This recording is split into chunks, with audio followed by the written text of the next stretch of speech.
जय हिंद साथियों, नमस्कार। मेरा नाम है कुलदीप और शिक्षा कुल के इस यूट्यूब प्लेटफॉर्म पर स्वागत है आपका। साथियों, आज हम इस सेशन में चर्चा करने वाले हैं भारत कतर के संबंधों से संबंधित। कारण क्या है, करंट अफेयर क्या है। दरअसल कतर कोर्ट ने कुछ दिनों पहले भारतीय नौसेना के 8 अधिकारियों को डेथ पेनाल्टी की सजा सुनाई थी। दरअसल इनके ऊपर आरोप था कि इन्होंने एक इजरायली कंपनी है उसके लिए जासूसी की है कतर में रहकर, तो इनको लाइफ टाइम इम्प्रिजनमेंट में इसको बदल दिया गया है, इनकी डेथ पेनाल्टी की सजा को। तो अपने आप में भारतीय राजनीति और भारतीय विदेश संबंधों के दृष्टिकोण से टॉपिक आपके लिए बहुत इंपॉर्टेंट होने वाला है। कंसर्न सिलेबस की बात करें तो आपके IR पेपर 2 के लिए ये टॉपिक महत्वपूर्ण रहेगा। यहाँ पे मेंस के लिए एक प्रश्न बन सकता है आपका भारत कतर के रिलेशंस पर। इसमें कुछ प्रीलिम के भी पॉइंट हैं, उनको भी हम डिस्कस कर लेते हैं। तो आइए शुरुआत करते हैं। सबसे पहले तो खबर आपके लिए ये रहेगी, ये खबर इंपॉर्टेंट है, इसको याद रखिएगा, क्योंकि किसी देश के न्यायालय ने भारतीय सिपाहियों को यहाँ पर एक तरीके से डेथ पेनाल्टी सुनाई हुई थी और इसको बदला गया है। अपने आप में बहुत बड़ी बात है, चूँकि हमारे भारतीय प्रधानमंत्री भी, हमारी भारतीय संसद भी, हमारे भारतीय नेता भी बहुत ज़्यादा कंसर्न थे कि इनको डेथ पेनाल्टी नहीं मिलनी चाहिए, क्योंकि इसमें जो सेना के ऑफिसर है ना 8 है, बहुत इंपॉर्टेंट है। एक को तो प्रेसिडेंट से गोल्ड मेडल भी मिला हुआ है, तो ये बहुत बड़ी बात होगी। तो आइए शुरुआत कर लेते हैं, आखिर ये हमारे लिए टॉपिक एग्जाम के पॉइंट ऑफ व्यू से क्यों इंपॉर्टेंट है। तो सबसे पहले हम अगर कुछ पॉइंट के जिक्र करें तो पहले हम कतर की लोकेशन देख लेते हैं। पर्शियन गल्फ, यहाँ पे और अच्छे से हम देखेंगे इस लोकेशन को। ये आप देखेंगे, ये है हमारा कतर, ये छोटा सा आपको देश दिख रहा होगा। यहाँ पे पर्शियन गल्फ है, पर्शियन गल्फ इसको हिंदी में बोलते हैं फारस की खाड़ी। याद रखिएगा, ये कतर एक छोटा सा देश है। यहाँ पर बिल्कुल साइड में, यहाँ पे इसके बगल में UAE है और इस तरफ संयुक्त अरब, इस तरफ आपका हो जाएगा सऊदी अरब, यहाँ पे UAE यानी संयुक्त अरब अमीरात हो जाएगा, इस तरफ ईरान पड़ जाएगा। तो ये आपकी फारस की खाड़ी वाला एक छोटा सा देश है कतर। अपने आप में बहुत इंपॉर्टेंट है, अक्सर न्यूज में रहता है। कुछ टाइम पहले इसने OPEC को छोड़ा हुआ था। OPEC क्या है? जो पेट्रोल निर्यातक देशों का संगठन है, OPEC, इसे छोड़ा हुआ था, तब भी ये चर्चा में था। इसके राष्ट्रपति भी कतर के भारत आ चुके हैं 2015 में, राष्ट्रपति कहें या सुल्तान कहें, शेख कहें, तो ये 2015 में आ चुके हैं भारत। तो इसकी लोकेशन बड़ी ध्यान से देखिएगा। ये है कतर, ये फारस की खाड़ी है और ये है कतर, ठीक है। इसकी सीमा लगती है आपके सऊदी अरब के साथ, जो बहुत इंपॉर्टेंट रहेगी आपकी इसकी लोकेशन आपके लिए। यहाँ पे कुछ और चीजें याद रखिएगा आप इस लोकेशन पर, चूंकि ये आपका पूरा अरब प्रायद्वीप है, बहुत ज़्यादा चर्चा में रहा है, पूरे साल चर्चा में रहता है, तो यहाँ से क्वेश्चन पूछने की संभावना बहुत ज़्यादा होती है। और यहाँ पर एक जल संधि भी है, इसको बोला जाता है हॉर्मुज की जल संधि। ये जल संधि किसके बीच में है?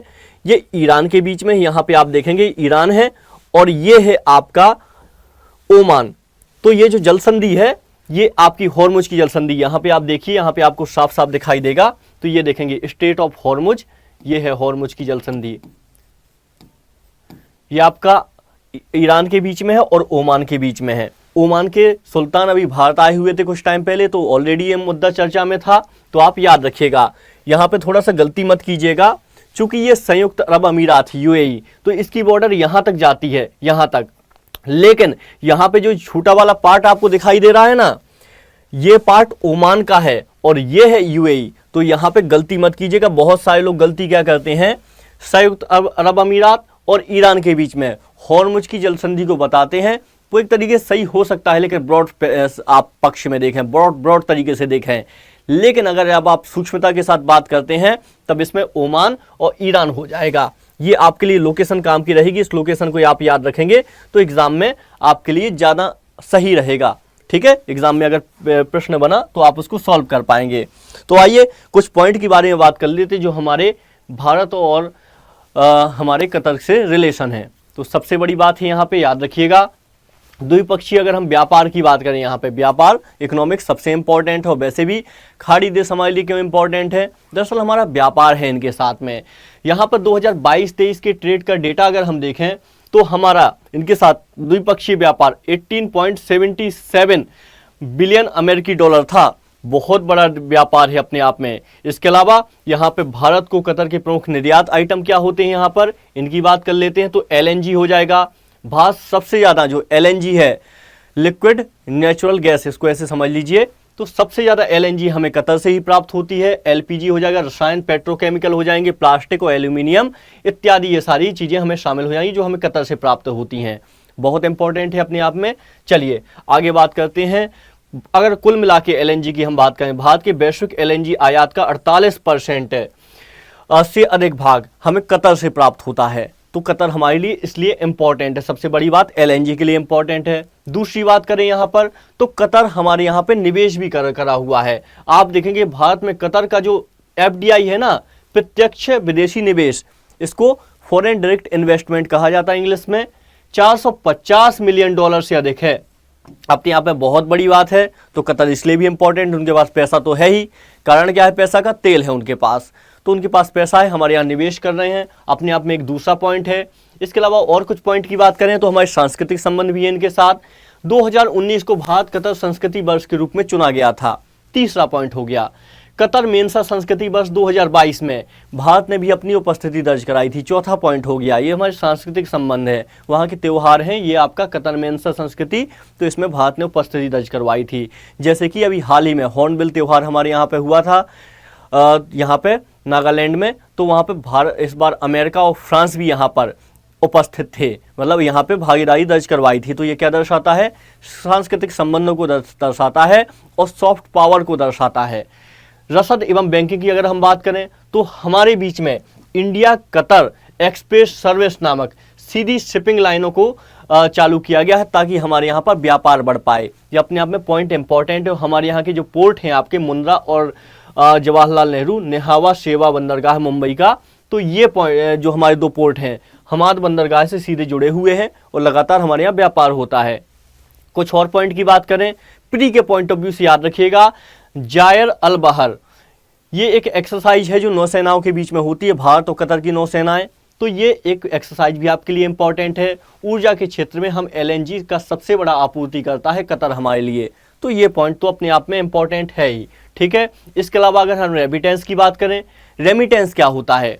एग्जाम्पल के तौर पर बहुत सारे भारतीय भारत से बाहर रहते हैं, तो ये वहाँ से पैसा भेजते हैं डॉलर के फॉर्म में और दूसरी मुद्राओं के फॉर्म में। तो जब ये भारत में पैसा आता है तो हमारे रिजर्व बैंक के पास विदेशी मुद्रा बढ़ती है और रिजर्व बैंक क्या करता है? अपना भारतीय मुद्रा यहाँ पे दे देता है। एग्जाम्पल के तौर पे आपके कोई चाचा ताऊ वगैरह कतर में रहते हैं या अमेरिका में रहते हैं, वो पैसा भेजते हैं तो भारत में इससे विदेशी मुद्रा बढ़ती है। तो भारत नंबर 1 पर है रेमिटेंस के मामले, प्रेषित धन के मामले में। तो एक बहुत बड़ा हमारे लिए पॉइंट है। अगर आप देखें तो अनुमान के हिसाब से भारत में जो आपके कतर में रह रहे प्रवासी भारतीयों के द्वारा भेजा जाता है 750 मिलियन डॉलर भेजा जाता है, अपने आप में बड़ा अमाउंट है। इसके अलावा आप याद रखिएगा, हमने कतर के साथ कतरी व्यवसायी संघ भी बनाया हुआ है एक, अपने आप में ये पॉइंट है। और रेमिटेंस की अगर हम मामले में बात करें, रेमिटेंस के मामले में अगर हम बात करें तो ये हमारा काफ़ी बड़ा पॉइंट है और बहुत सारे प्रवासी भी कतर में ऑलरेडी रहते हैं। आपको याद हो, मतलब पूरे के पूरे जितने खाड़ी देश हैं प्रवासी भारतीय काफ़ी अधिक मात्रा में रहते हैं, इसलिए खाड़ी देश हमारे लिए बहुत ज़्यादा महत्वपूर्ण है। कुछ पॉजिटिव नेगेटिव पॉइंट की अगर हम बात करें कि कौन कौन से पॉजिटिव पॉइंट हैं हमारे जो कतर और भारत के रिलेशन में या फिर हमारे भारतीय रहते हैं, तो इसमें आप देखेंगे सबसे इम्पॉर्टेंट क्या है, जो अरब प्रायद्वीप में भारतीय रहते हैं, हमारे संबंध क्यों महत्वपूर्ण है कतर के साथ। अगर हम सीधे कतर की ही बात करें तो पहली बात, हमें एलएनजी की आवश्यकता है। दूसरी बात, हमें तो हमारा मतलब व्यापार हो जाएगा, कुल मिला के व्यापार हो जाएगा हमारा। तीसरी बात हमारी क्या हो जाएगी? प्रवासी रहते हैं कतर में, ठीक है। चौथी बात, निवेश मिलता है हमें, यानी एफडीआई मिल रहा है। पांचवी बात हमें क्या है? कतर की हमें आवश्यकता है। जितने भी खाड़ी के देश हैं, जितने भी वो आपकी फारस की खाड़ी वाले देश हैं, उनको साधने की हमें आवश्यकता है। क्यों का आवश्यकता है? भारत में आप देखेंगे आईओसी जैसे संगठन हो गए, इस्लामिक संगठन हो गए, तो ये लोग कई बार प्रेशर बनाते हैं भारत पर। तो भारत को आवश्यकता है कतर जैसे देशों की जो भारत का साथ दें। तो कुल मिला के आईआर पॉइंट ऑफ व्यू से, और आप देखेंगे ना आईआर पॉइंट ऑफ व्यू में यूएन में हमें आवश्यकता है। यूएन जो आपकी सिक्योरिटी काउंसिल है, भारत उसमें अपना एक पक्ष रखता है कि हमें यूएन सिक्योरिटी काउंसिल में यहाँ पे दर्जा मिलना चाहिए, ओहदा मिलना चाहिए, इसके लिए आवश्यकता है। आईओसी जैसे संगठन के लिए आवश्यकता है। इसके अलावा चूंकि भारत क्या है, विकासशील देशों का, जो पिछड़े देश हैं उनका नेतृत्व करता है, तो इसलिए भी आवश्यकता है कि भारत को यहाँ पे कतर के साथ अच्छे संबंध होने चाहिए भारत के, ठीक है। तो ये सारे पॉइंट भी आपके लिए इंपॉर्टेंट है। इसके अलावा हम कुछ राजनीतिक रूप से बात करें तो 2015 में कतर के जो सुल्तान थे राष्ट्रपति भारत आए थे, मोदी जी भी यहाँ पे जा चुके हैं। इसके अलावा जो कतर है हमारा, तो पेट्रोल और ऊर्जा आवश्यकताओं के पॉइंट ऑफ व्यू से इंपॉर्टेंट है ही, ये क्यों इंपॉर्टेंट है? दरअसल ऐसे आप सोचिए कि अभी भारत की ऊर्जा आवश्यकताएं क्या हैं? पेट्रोलियम भी बहुत बड़ा स्रोत है और अभी ये लंबे टाइम तक रहने वाला है। भारत का लक्ष्य है कि 2047 में हम हरित हाइड्रोजन पर आधारित देश हो जाएंगे, लेकिन अभी वो काफ़ी लंबा टाइम है। 2047 में हम ग्रीन हाइड्रोजन पर निर्भर होंगे। अभी पेट्रोल हमारे लिए बहुत इंपॉर्टेंट है, तो ऊर्जा आवश्यकताओं के लिए भी इंपॉर्टेंट है।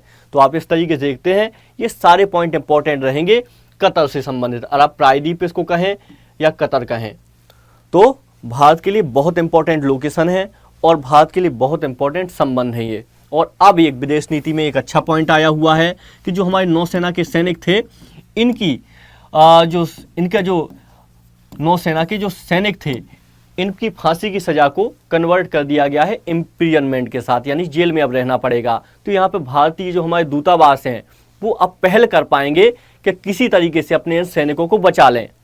हम साबित करेंगे कि हम इजराइल के स्पाई नहीं हैं, बाकायदा हम यहाँ पे काम कर रहे थे और इसके अलावा कुछ नहीं, हमारे ऊपर झूठे आरोप लगाए गए हैं। तो संभावना हो गई है, ये भारत की जीत मानी जा रही है, कूटनीतिक जीत मानी जा रही है कि भारत ने कतर के साथ इस चीज़ को नेगोशिएट कर लिया है। अपने आप में बहुत बड़ी बात है। वो इस्लामिक मुल्क है, इस्लामिक मुल्क में शरीयत कानून आप देखेंगे ऐसे ही होते हैं कि जहाँ पे छोटी छोटी सजाओं पे फांसी दे दी जाती है, लेकिन भारत ने इसको टैकल कर लिया है, अपने आप में तारीफ के काबिल है और बहुत बड़ी बात है। ठीक है, तो आप इस सेशन को याद रखिएगा और सबसे बड़ी बात है जो आप लोकेशन को याद रखिएगा कतर के साथ, और कुछ प्रीलिम के पॉइंट, मेंस के पॉइंट ऑफ व्यू को भी याद रखिएगा।